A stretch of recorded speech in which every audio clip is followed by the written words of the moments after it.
चलिए धीरे धीरे आगे चलते हैं। अब भगवान की लीला बड़े गंभीर मोड़ों से गुजरने वाली है। चलिए हमारे साथ आइए।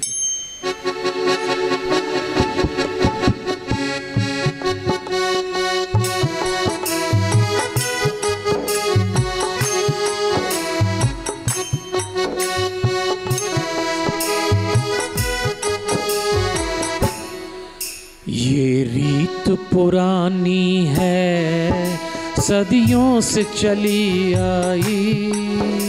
हमारे साथ गुनगुनाइए। पुरानी है, सदियों से चली आई। एक दिन तो जाना है सबको ही मेरे भाई। एक दिन तो जाना है सबको ही मेरे भाई। ये रीत पुरानी है, सदियों से चली आई। ये रीत पुरानी है, सदियों से चली आई।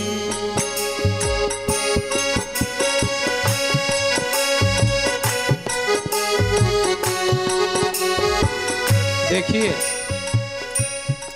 सुबह खेल खिलौने में बीत जाती है, जिसको बचपन कहते हैं। दोपहरी खाट बिछोने में निकल जाती है, जिसको जवानी कहते हैं। और जब संध्या आती है यानी बुढ़ापा, तब ध्यान आता है, तब तक देर हो जाती है। इसलिए बचपन का सदुपयोग करिए। युवा अवस्था में सक्रियता से जीवन के विभिन्न आयाम, लेकिन चरित्र बचा के चलना। प्रौढ़ा अवस्था में समझ बना लेना और बुढ़ापे में समर्पण पैदा कर लेना। नहीं तो जाना तो सबको है। सुबह तो बीत गई खेल खिलौने में, दोपहरी भी चल दी खाट बिछौने में। सुबह तो बीत गई खेल खिलौने में, दोपहरी भी चल दी खाट बिछोने में। खाट बिछोने में। अब तो तू चेत जरा, संध्या ढलने आई। अब तो तू चेत जरा, संध्या ढलने आई। एक दिन तो जाना है सबको ही मेरे भाई। ये रीत पुरानी है, सदियों से चली आई। देखो देवियों और सज्जनों, भगवान काल देवता का मान करते हैं। अब काल आत्मना निवसता यदु देव गेहे, ऐसा लिखा है। क्योंकि भगवान जानते हैं मुझे भी समेटना है। उधर भगवान के बच्चों को शाप लगने वाला है। अब ये भी एक घटना घट रही है। जीवन का समापन ऐसा ही होता है। जब हमारा कुनबा बड़ा होता है ना, सब लोग इधर देखिए, इधर इधर कथा बहुत प्यारा। और अब समापन का समय आया, कथा का भी और जीवन के समापन पे क्या होता है ये ग्रंथ अब बता रहा है। सिकंदर जब दुनिया जीत के और भारत जीत के भारत से जा रहा था, तो आपने शायद कथा सुनी होगी, बीमार पड़ गया। उसने आदेश दिया दुनिया भर के चिकित्सक बुलाओ। चिकित्सक खड़े हो गए, वैद्य आ गए। उसने कहा मेरे पास इतनी दौलत है, दुनिया का सबसे बड़ा दौलतमंद आदमी, तो मैं इतनी संपत्ति दूंगा, मुझे ठीक कर दो, मुझे मुल्क पहुंचना है। वैद्य चिकित्सकों ने कहा देखिए श्रीमान, अब आप जीवित नहीं बचेंगे, अपने मुल्क नहीं पहुंच सकते। तो उसने कहा मैं जीवित नहीं बचूंगा? अच्छा तो ये बताओ मेरी जिंदगी में कितने दिन बचे हैं अगर मरना ही है? तो चिकित्सकों ने कहा आपने गलत प्रश्न कर लिया। आपके जीवन में कितने दिन बचे ये मत पूछिए, कितने घंटे बचे हैं ये बात करिए। सिकंदर आदमी तो लुटेरा ही था पर समझदार भी था, तो उसने कहा अगर मरना तय है, सारे धन्वंतरी, डॉक्टर्स को, चिकित्सक वैद्य को धन्वंतरी कहते हैं, सारे धन्वंतरी उसको घेर के खड़े थे। तब उसने कहा मेरी बात सुन लो, 3 काम करना मेरी मौत के बाद। पहली चीज तो ये कि जहां से मेरा जनाजा निकले वहां मेरी दौलत बिखरा देना, ताकि लोग जान सके कि मौत आती तो दौलत काम नहीं आती। 4 साल पहले एक बीमारी ने बता दिया। दूसरी बात, मेरे जनाजे को कंधा देने में ये वैद्य, ये चिकित्सक भी लगा लेना, ताकि इनको भी लगे कि कितना ही ज्ञान करो मौत ले ही जाती है।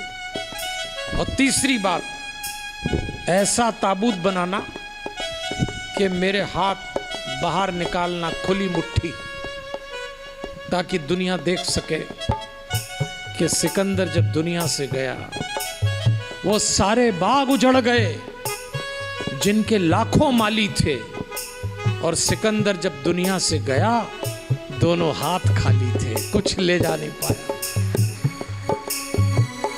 जाना तो सबको ही है। सब हार गया एक दिन वीर सिकंदर भी, कुछ काम नहीं आया जंतर मंतर भी। सब हार गया एक दिन वीर सिकंदर भी, कुछ काम नहीं आया जंतर मंतर भी। हाँ, जंतर मंतर भी। धनवंतरी भूल गया अपनी सब चतुराई, धनवंतरी भूल गया अपनी सब चतुराई। एक दिन तो जाना है सबको ही मेरे भाई, ये रीत पुरानी है सदियों से चली आई। और एक दिन पिंडारक क्षेत्र में कुछ ऋषि मुनि इकट्ठे हुए। उसमें विश्वामित्र, असित, कण्व, दुर्वासा, अंगिरा, अत्रि, वशिष्ठ, नारद, ऐसे महान ऋषि इकट्ठे हुए। कृष्ण जी के बच्चे राजकुमार, जिसमें प्रमुख सांब था, वो लोग आए। राजकुमारों ने साधु संतों को देखा तो गम्मत सूझी। युवा अवस्था में दूसरों का मान करने का मन कम होता है। उन्होंने सोचा चलो साधु संतों की परीक्षा लेते हैं,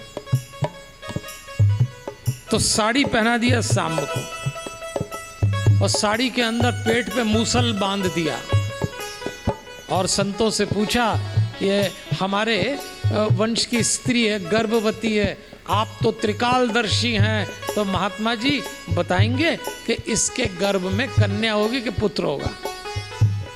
संतों की परीक्षा ले।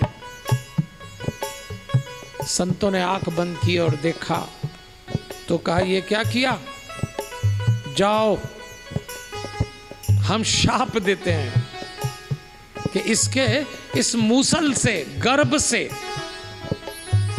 जो तुमने बांधा है, ऐसी घास पैदा होगी जो तुम्हारी मृत्यु का कारण। जाओ शाप दे दी। और ऐसा ही हुआ। यदुवंशी घबरा गए, भगवान को नहीं बताया। बड़े बूढ़ों ने विचार किया और उस मूसल को चूरा और समुद्र में बहा दिया। मछली निगल गई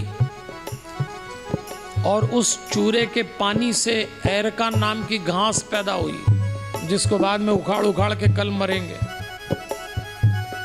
भगवान से छुपाया, इन्होंने गलती करी। 2 लोगों ने भगवान से 2 घटनाएं छुपाई थी। पांडवों ने जुआ खेलने की सलाह छुपाई और इन्होंने बिना सलाह लिए चूरा बहा दिया। पर भगवान मुस्कुराए कि शायद मौत ऐसे ही रास्ते ढूंढती है। इसलिए देवियों और सज्जनों, अपन जितने लोग बैठे हैं ना, कोई नहीं बचेगा।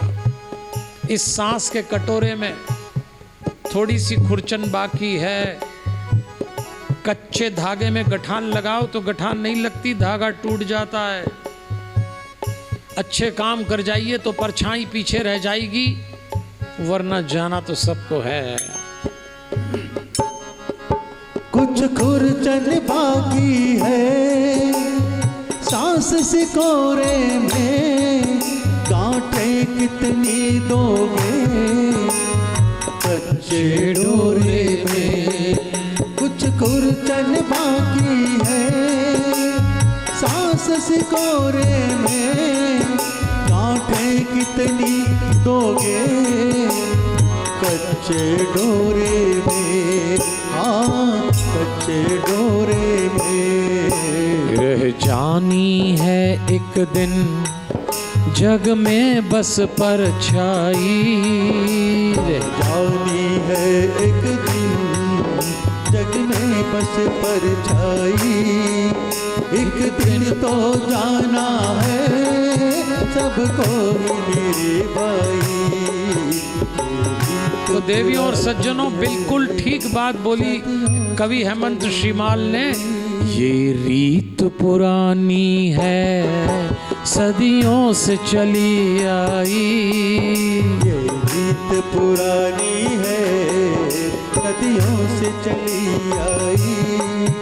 एक दिन तो जाना है सबको ही मेरे भाई।